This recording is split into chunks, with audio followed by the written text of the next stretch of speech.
Hi there, Kerry here again. Welcome to my channel if you're a new viewer, and if you're not a new viewer, welcome back. Today, two or three things just on my mind.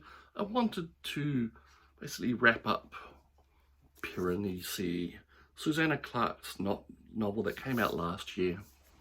I really enjoyed this book. It was a little bite-sized taste of fantasy, which, self-contained, had a definite ending. It's not part of a series of 3 or 4 or 5 or 6 or whatever. It was just a nice palate cleanser after all the heavy duty stuff I've been reading lately. It's not a particularly weighty tome. It's light, maybe you could say, but it was really intriguing and it kept me reading, rushing all along. I could have finished it in one sitting, but I paced myself out because I had other things to do. But it's only 245 pages, so it's definitely doable in one sitting. What's it about? Well, it's about a man who is called Piranesi, but he knows that's not his real name, and the whole thing is told in his journal entries. And we discover pretty early on that he lives in an enormous indoor space, which he calls the house.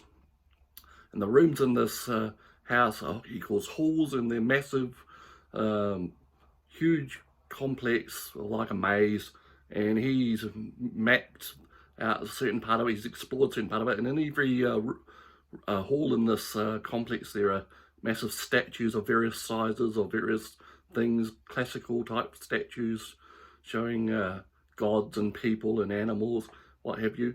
So for the first 100 or so pages we're following his journal entries, and there's a palpable sense of mystery and the unknown. We kind of get hints of what could really be going on, but nothing really comes to light until he starts looking back through his own journal entries and finds inconsistencies. And every week he's visited by a middle-aged man who's called the Other, and the Other's words and warnings start a process which sees Piranesi, as he's called, questioning everything he knows, and soon big changes come, and he has to make some very difficult decisions. Like I said, it's self-contained, it's fun, it's light, will make you think a bit. It's not comedy by any means, but it's a great book and I enjoyed it. So that is Piranesi by Susanna Clarke. And it's taken 15 years or so for her second novel to come to be published. I've heard hints that she had a serious illness in that time, so let's hope she's all better now and she's got more on the way for us. So what else is going on? Well, I still haven't got my fibre internet. It's been 7 weeks now, and I've heard nothing from the company that's supposed to be installing it for about a month, and every time I've contacted them they just basically say we'll be in touch. So I assume it's still one landowner who shares the driveway out there, which is still haven't signed the permission form, so I don't know what the company is going to do about that. Hopefully they go door knocking or something, otherwise it's just going to be in limbo for God knows how long.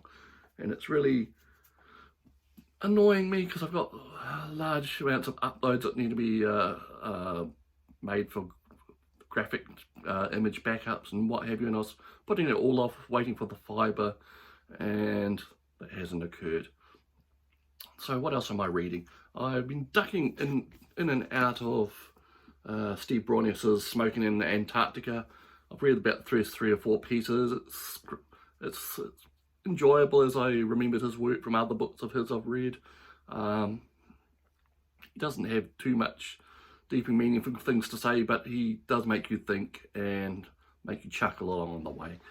And also yesterday I read the latest SFX magazine on the iPad. I have about half a dozen magazines waiting to be read at the moment, as I mentioned in an earlier video, so I'll be making my way through them in the coming few days, hopefully.